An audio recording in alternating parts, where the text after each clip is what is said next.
Hey, what's up guys? Welcome back to drawing. Today I've got a special request for a human. Now this is an interesting one. I haven't done a human once in my life before, so I've got to figure this one out together as a team. So he starts off with the legs. Yep, he's got legs now. Okay. Do I give him clothes? Yes.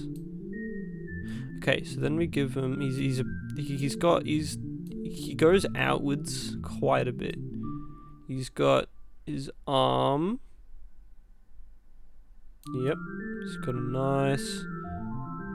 nice healthy arm. That's his hand. And then he's got his other arm, which goes there. Okay.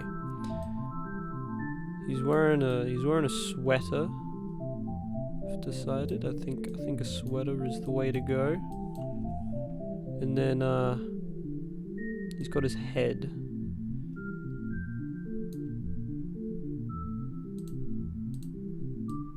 Very friendly smile. Now you guys have to be as friendly as him.